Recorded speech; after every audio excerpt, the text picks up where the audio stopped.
Today on Political Access, it's going to be a three-way battle between Joe Biden, Donald Trump, and Liz Cheney. I've had some requests for some spoiler candidates in the past. I'm not a big fan of them, but I wanted to do at least one of them. So Cheney is going to be an independent. And how do I see this one going? Well, I've seen the polls that show the three-way race with actually Donald Trump in the lead and Liz Cheney polling anywhere between 10 and 20%.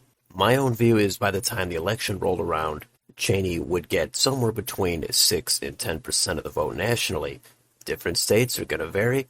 I think of her vote total, about 75% would come from Trump, 25% would come from Biden. So it's obviously going to hurt Trump more than Biden. I know it's easy to say Liz Cheney has no chance, and she definitely has no chance of actually winning any of these states, but she would be the spoiler, and I think it would be more for Donald Trump than for Biden. Of course, we don't know how the national campaign would go, so let's quickly go through the states. We'll talk a little bit more about it at the end. Alaska is going to be leans for Trump, Hawaii safe for Biden, up to the West Coast, Washington, Oregon, California safe for Biden, Nevada likely for Biden, Idaho and Utah, those will still be over 10, safe for Trump, Arizona likely for Biden, Montana will be right about 10 points safe for Trump, Wyoming safe for Trump, Colorado safe for Biden, New Mexico high single digits likely for Biden, North and South Dakota safe for Trump, Nebraska at large likely for Trump, first district will get just under 10 points, the second district that'll be leans for Biden, the third district safe for Trump, Kansas that'll hit just under 10 points likely for Trump, Oklahoma safe for Trump, Texas will get down to low single digits, leads for Trump, Minnesota that'll get over 10 points, safe for Biden, Iowa will be leans for Trump. Missouri, very low double digits, safe for Trump. Arkansas, Louisiana, safe for Trump. Back up to Wisconsin, leans for Biden.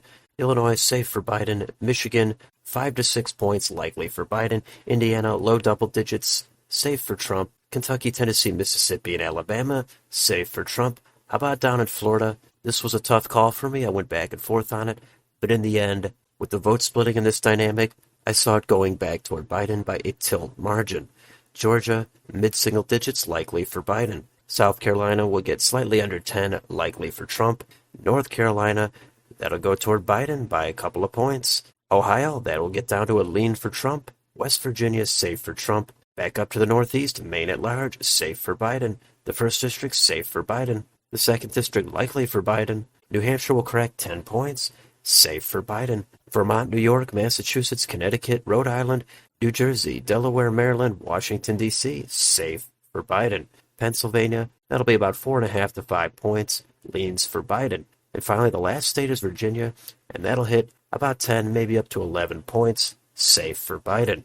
And there's your map. That's 350 for Joe Biden, 188 for Donald Trump, 0 for Liz Cheney. She is the spoiler in this election. I think she would ultimately cost Donald Trump 3 to 5 points across many of these states. That's why the margins in some of these places like Minnesota get over 10, Nevada and Georgia get over 5, and Florida was borderline, but I had it back toward Biden. Now, in some of the bluer states on the West Coast and the Northeast, some of the more moderate Republicans, they would come out more for Cheney, but all the establishment Democrats and enough of the progressives are either going to stay home or they're just going to vote for Biden. The Republicans are going to be split enough to where Trump is going to struggle in many of these states.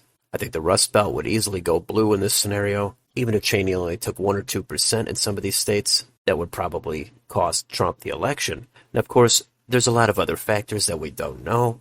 I guess this is assuming that there's no other third-party candidates, the Libertarians, the Green Party.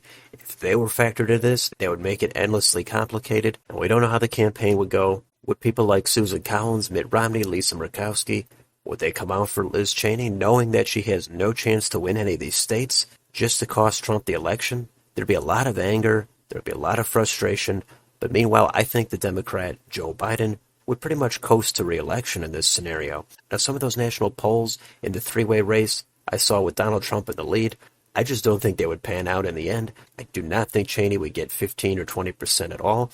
I think she would struggle to get 10%, but even if she had a bad day, I think she would at least get 4%. There's enough of those type of Republicans, made up mostly of people who would be considered establishment, rhino, neocons, and anyone else that's a big fan of the Republicans pre-Donald Trump. So that's why in a place like Kansas, that's a big establishment state, the margin would get down under 10. Some of these other states like Montana, Indiana, Missouri, it could get close to 10, but ultimately Biden is going to have a pretty easy path to re-election here. So there's some different ways you could play this out. Maybe some of you think Cheney would actually be stronger. She would get 15 or 20% of the vote. And maybe some of you think she would only get 1 or 2% of the vote. I tend to think it would be at least mid-single digits, maybe up to high single digits. And it's going to hurt Trump more than Biden, but you never know what could happen. Who knows how this would go with all the endorsements and the media, which would likely be against Donald Trump, even though they know Cheney has no chance. Trump has an enthusiastic base. That's going to be a big strength for him. He has the personality. But in my opinion, Trump cannot afford to have any of the votes siphoned off from another Republican candidate. So this is just how I see it going. Let me know in the comments.